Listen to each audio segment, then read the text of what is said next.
On the lush and lovely landscape of Oklahoma, our story takes place. A story of family, a story of rebellion, of loss, and above all, a story of love.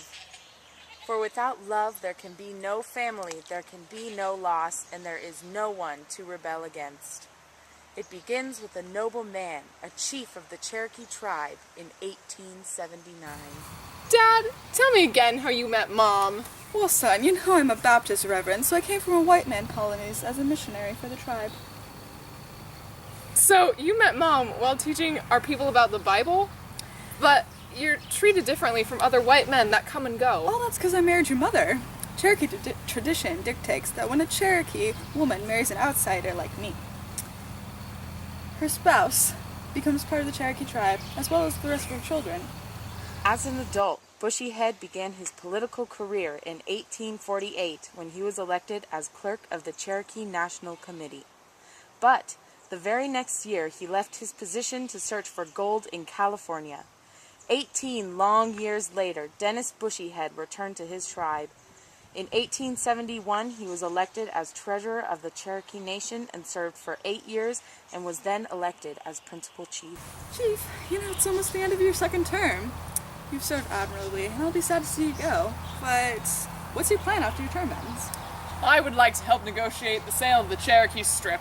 I want our land to be well respected and sold only when absolutely necessary. I plan to serve this great nation until the day I die. And Chief Bushyhead did serve the Cherokee Nation until he died on February 4th, 1898. He was a respected elder and will be remembered as a great chief and a great man. He believed in progress, and he recommended gun control, medical standards, drug control, and prohibition. He had wide and varied interests and responsibilities as chief. Two young hearts from neighboring rival tribes, a young Cherokee woman and a young Creek man. At the same time, these two spirits of discontent speak to their friends. Look, there's Odd Sadi. I think he's looking at you. He may even like you. Man, Yona's beautiful. Look, she's looking over here at me. Maybe he likes you. I think she's looking at me, but go for her. If you were looking at me and liking me, I wouldn't still be here. No, she has to be looking at me.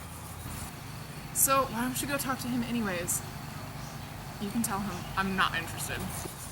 You know what? Why don't you talk to her? You can tell her I'm not interested. Not interested, girl? Are you crazy? Everyone in the tribe is praying for him to take her as his wife. Not interested. She's gorgeous. Any man would be proud to have her as his wife.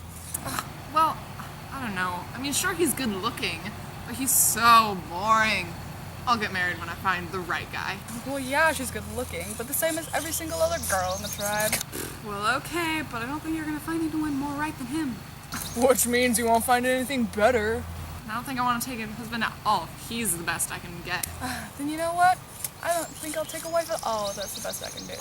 Don't be like that, girl. Don't be like that. Ayana goes off to take a walk in the woods that mark the border between Cherokee and Creek Indian lands. Sickway also happens to be hunting in this forest, each unaware that the other is there.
wasn't. Right. What were you doing with the deer anyway? I've been hunting him all day. You're not a very skilled hunter, are you? You walked right up to me. I'm a great hunter, thank you very much. Really? Then how did you not hear me? I will not be treated this way by a woman. Who is your husband? Does he let you treat him like this? I'm unmarried. I am not surprised. And who's your wife? Do you treat her like a brainless puppet, too? I'm unmarried. Ayana and Sequay had a rocky first encounter, but that is what made their meeting memorable. Both Ayana and Sequay looked for each other in the faces of their own tribes that night, not even considering that the other could possibly be from the enemy tribe. The next day, they both went back to those woods hoping to run into one another. And they did.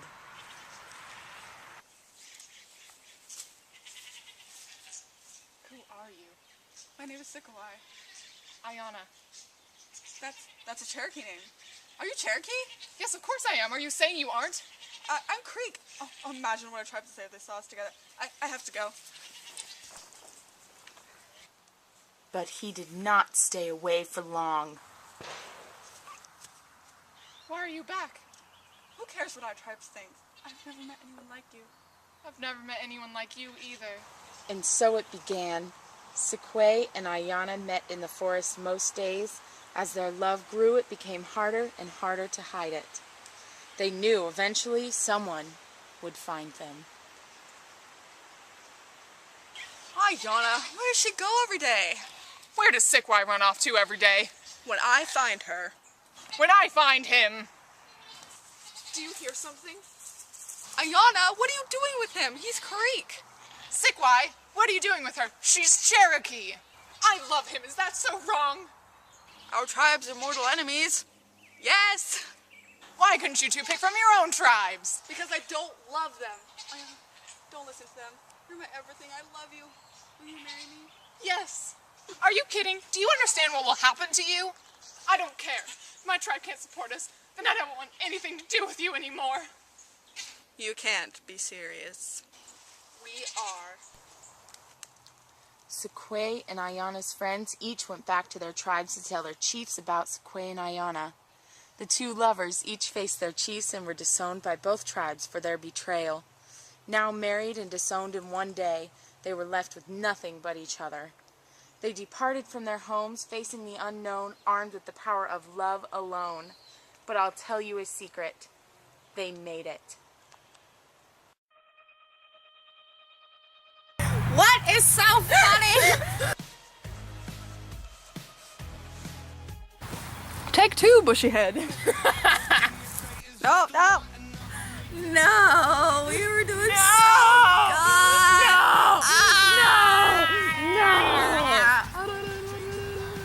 Okay. Jesus.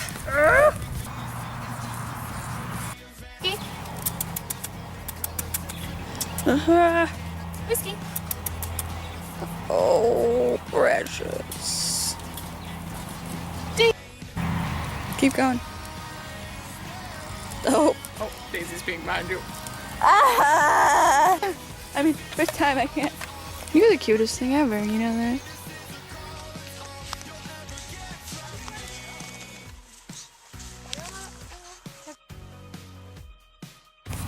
Look at them, they're so cute. Tucker! Why are you sniffing my flowers?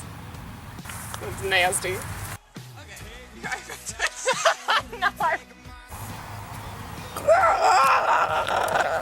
Okay. Take two. Your eyes are so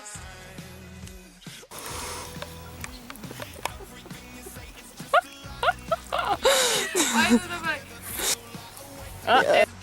Recording. Ayana. Oh, this whole time I've had a spider on me. Oh my god, how did you eat? Bye. I'm out of breath. Okay. Recording. Oh, I hit my... My hair. My hair, bro. Oh, no. Friends! Hi guys! So I hope you enjoyed my video. I just wanted to clarify a few things. First of all, as absurd as it sounds, Dennis Bushyhead really is my ancestor, and his father really was a Baptist reverend for the Cherokee tribe. And all my narrated facts about him are true. But what isn't true is the entire love story between Ion and Sigwai, which was the entire video. But what is true is that several generations after Chief Bushyhead, there was a Cherokee woman who did marry a Creek man, and they did get disowned by both tribes. Those people are my ancestors, and that's why it's difficult for my family currently to trace our lineage all the way back, because since they were disowned, we have no Native American rights and no registration number or any of that. So for the sake of my ease of writing and for the sake of your entertainment, I wrote up this love story, very cheesy love story between some Cherokee names I googled, Ion and Sigwai, and made this video for you. And it's based on fact, even if my ancestors didn't really meet in the woods, hunting little woodland creatures. So that's what's true and what's not. Thank you for watching my video.